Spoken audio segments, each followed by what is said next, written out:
अगला जो हम टॉपिक ले रहे हैं that is connected motion. Newton's law लगाना है, कनेक्टेड मोशन में सीखना है कैसे। एक्टूड मशीन उसका एक एग्जाम्पल है। कनेक्टेड मोशन हम इसे बोल देते हैं, जैसे ये एक सिस्टम है, ये पुली है, इधर मास है m1,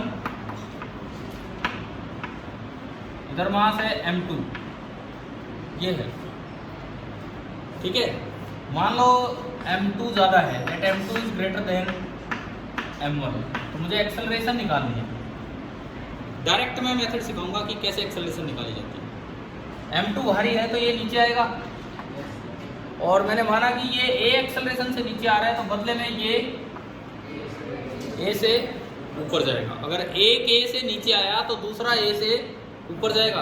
अब a को डायरेक्ट लिखने का तरीका सीखो। डायरेक्टली a कैसे लिखा जाता है, अलग अलग बनाओगे तो टेंशन भी आएगा, दो इक्वेशन बनेगी।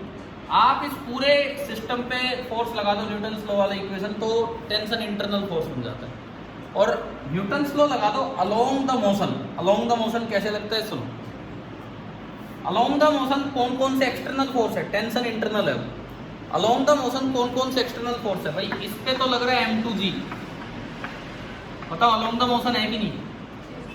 और इस पे लग रहा है m1g, बिल्कुल अपोजिट टू द मोशन है ना। मोशन ऐसे हो रहा है और m1g क्या है, इससे बिल्कुल m1g बिल्कुल इससे अपोजिट है। तो नेट फोर्स इस डायरेक्शन में कितना, एक्सटर्नल, टेंशन नहीं लेना है, वो इंटरनल है। इस डायरेक्शन में नेट फोर्स एक्सटर्नल है, m2g तो अलोंग द मोशन है और m1g opposite to the motion है। तो नेट फोर्स कितना हो गया, m2g minus m1g is equal to total mass into acceleration. Total mass कितना है सिस्टम का, m1 प्लस m2, और एक्सेलरेशन तो अलोंग द मोशन है ही, m1 प्लस m2 इंटू। और यहाँ से अगर मैं a निकालूं तो a आ गया g कॉमन, ये तो आपने पढ़ा हुआ है पहले, एक्टूड मशीन इंटू g। मतलब बिना दो न्यूटन्स लॉ लगाए एक बार न्यूटन्स लॉ लगा के कैसे हम एक्सेलरेशन ला सकते हैं वो मैंने बताया। आप साथ साथ नोट करते रहें, ऐसे 3-4 अलग अलग केसेज हम लेंगे। कनेक्टेड मोशन के अंदर ये 3-4 केसेस लेंगे। ये हमने पहला केस लिया यहाँ।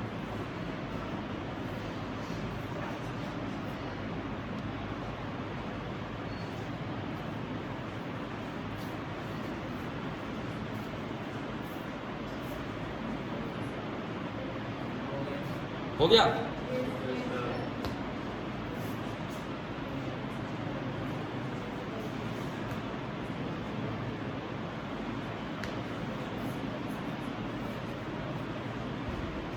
इसकी बजाय अगर यहाँ पे भाई यूं दिखा रखा होता, कोई ब्लॉक अटैच नहीं है और यूं दिखा रखा होता कि यहाँ एक फोर्स लगा रखा है m2g, तो क्या पिछला और ये केस सेम है कि अलग है।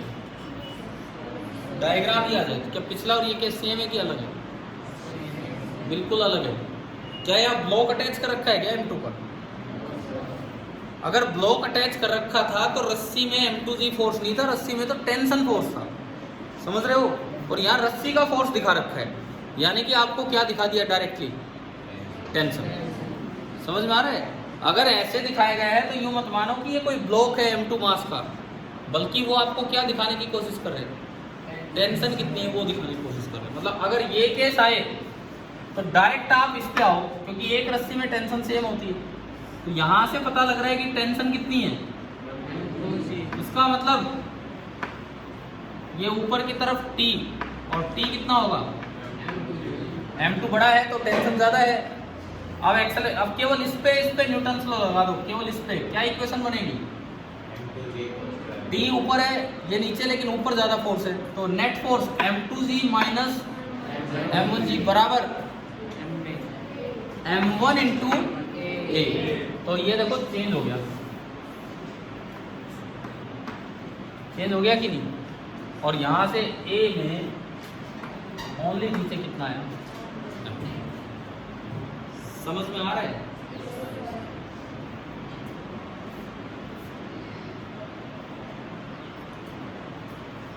बना दो, ये लिख दो थोड़ा बहुत ऐसे हम करेंगे।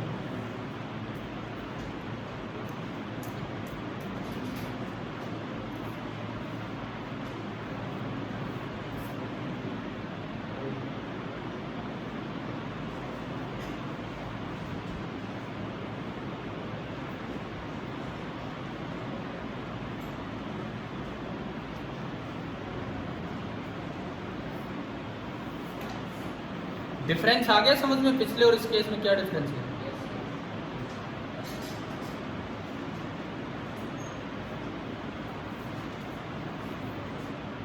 तीसरा case,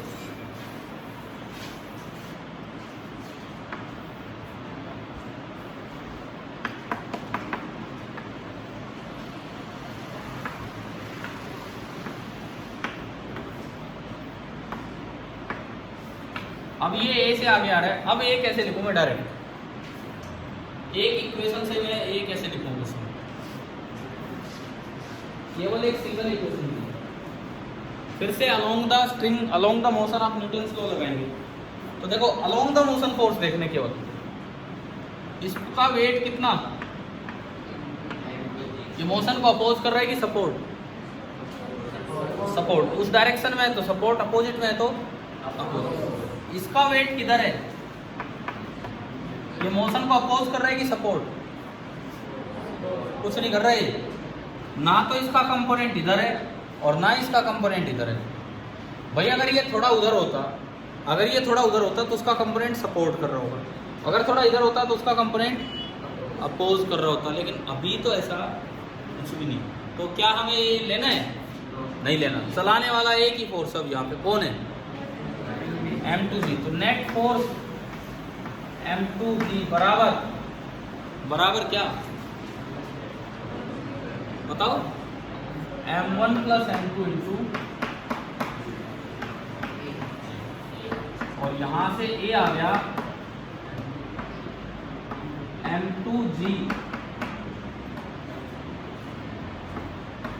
upon M1 plus M2G upon M1 plus M2। आप बताओ क्या ये अलग अलग तरह के कनेक्टेड मोशन समझ में आ रहे हैं कि नहीं? कैसे डायरेक्टली एक्सेलरेशन लिखा जा सकता है, निकाला जा सकता है, वो मैं आपको बताऊँ। समझ आ रहा है टेंशन? ठीक है, हो गया ना नोट? मान लो जैसे यूं भी आ जाए,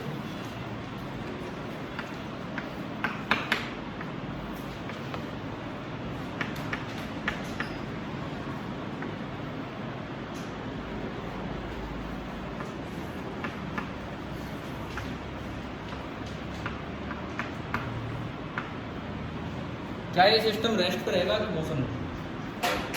ये आ गया।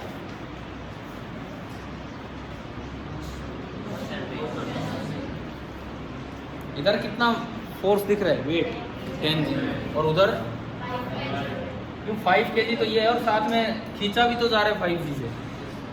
ये वेट थोड़ी दिखाया है, तो क्यों दिखाया है? रस्सी को खींचा जा रहा है 5G से। भाई तो वेट लगा दिया 5 kg और एक उसके नीचे रस्सी बांध के और उसको खींचा जा रहा है 5G फोर्स से। तो अब पूछा है,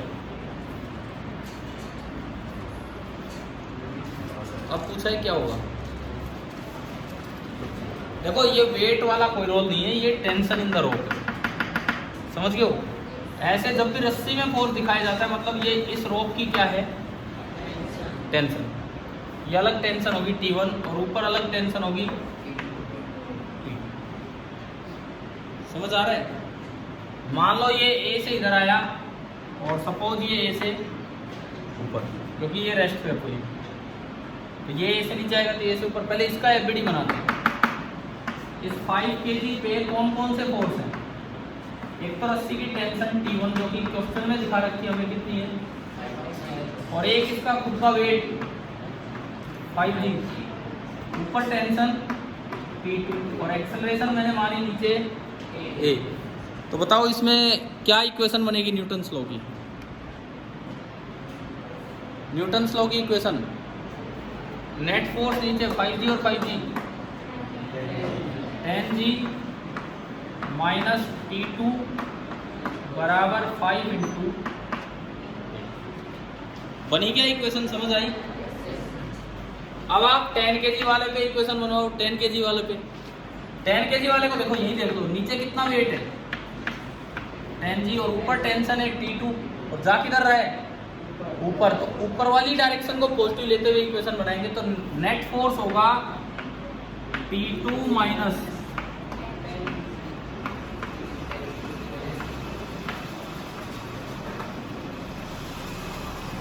आया समझ कैसे बनाना है? दोनों को ऐड कर दो, T2 से T2 कट जाएगा और A आ जाएगा।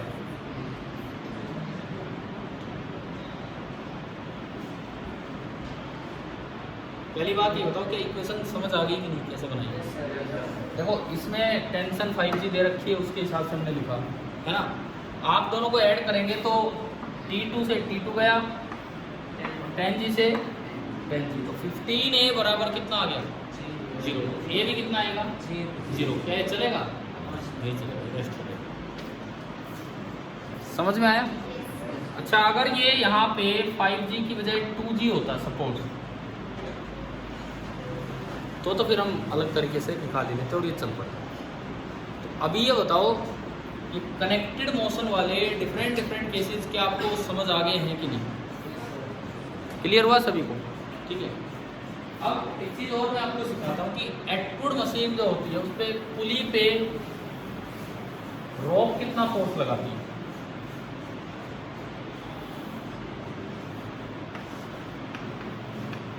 Force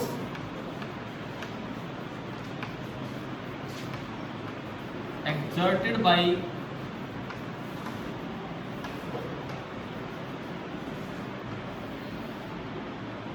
rope on the pulley, ये सीखते हैं।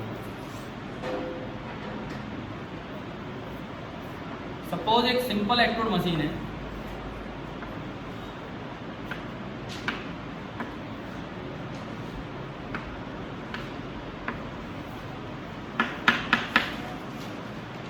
इस तरह की रस्सी ने पुली पे कितना फोर्स लगा रखा है वो मुझे निकालना है। तो देखो पुली के ऊपर रस्सी दो साइड से फोर्स लगा रही है, एक इधर से रस्सी इसको खींच रही होगी जितनी टेंशन है वो, और एक इधर से इसको रस्सी खींच रही होगी जितनी टेंशन है वो। तो टोटल फोर्स रस्सी ने कितना लगा रखा है? 2T। तो जो force exerted by rope on the पुली है ये इस केस में कितना आया? 2T। तो टेंशन अगर आपको याद हो, एटवुड मशीन पढ़ा है हमने, तो जो टेंशन यहाँ हुआ करती है, टेंशन का फॉर्मूला हुआ करता था 2m1 m2 न्यूटन्स लॉ से आ जाती है अपॉन m1 प्लस m2 और इंटू g। बताओ सीखा है कि नहीं? कर रखा है ये सभी। तो अगर मैं यहाँ देखूँ तो फोर्स ऑन द रोप, इसको 2 से मल्टीप्लाई करेंगे, कितना आ गया? 4m1 m2 upon m1 plus m2 into 4m1 m2 upon m1 plus m2 into. समझ आया? क्लियर है? ये तो तब है जब ये रस्सी कितने एंगल से मुड़ी है? अभी पुली के राउंड रस्सी कितने एंगल से मुड़ी है? 180 डिग्री। रस्सी यूं जाना चाह रही थी और ये टर्न होगी कितने से? 180 डिग्री से। ठीक है। इन केस अगर ये रोप लिख लो, मैं फिर आगे बढ़ाता हूँ। इसी का दूसरा केस लेंगे जब रोप थोड़ी इंक्लाइंड होगी।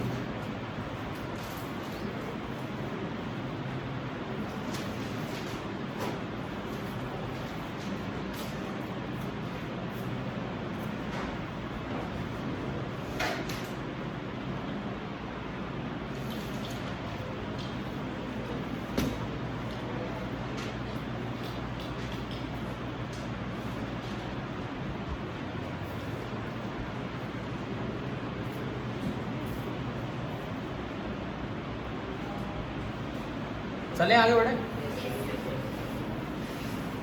सपोज ये सिस्टम ऐसा होता,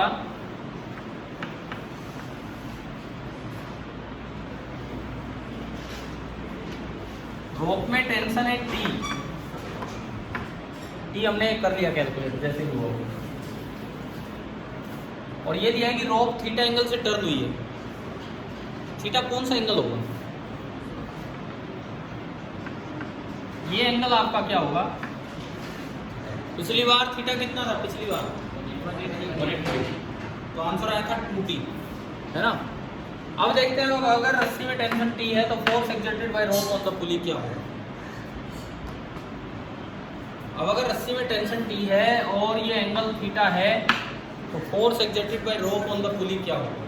तरीका देखो। अब ये पुली पे दो साइड से टेंशन है टी और टी, आप इसके टुकड़े कर दो, इधर इधर वाले तो कैंसिल हो जाएंगे और इधर इधर वाले ऐड हो जाएंगे। टुकड़े कैसे करें, उसके लिए एंगल चाहिए।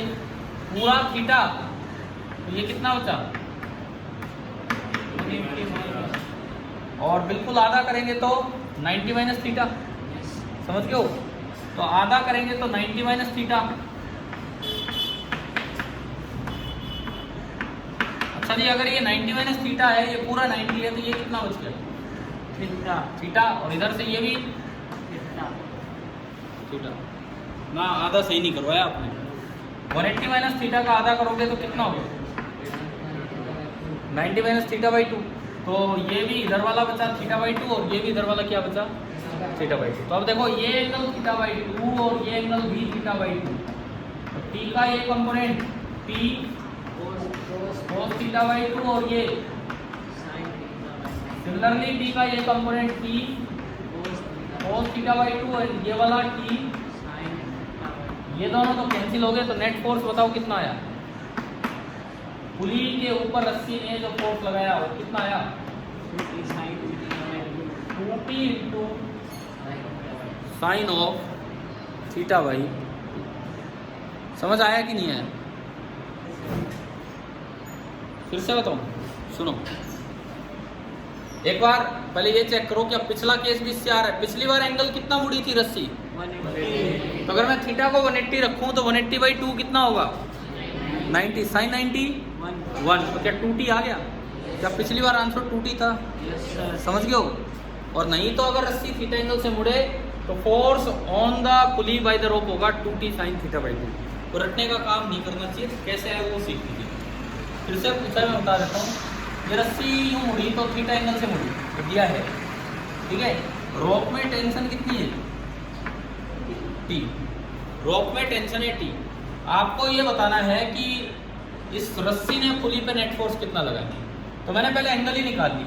अगर वो पूरा थीटा तो ये 180 माइनस थीटा, क्योंकि पूरा 180 डिग्री होता है एक लाइन का एंगल, उसका ये आधा कर दो तो 90 minus theta by 2 and 90 minus theta by 2। अब ये पूरा 90 और ये 90 माइनस थीटा बाई 2, तो ये कितना हो गया, थीटा बाई 2। सिमिलरली ये भी कितना हो गया, थीटा बाई 2। अब देखो दो दो टेंशन लग रही है, T theta by 2 theta by 2। हमने टी के टुकड़े किए, टी के कंपोनेंट किए, T cos theta by 2 and नीचे टी साइन थीटा बाई 2, ऐसे ही उसमें कर दिए।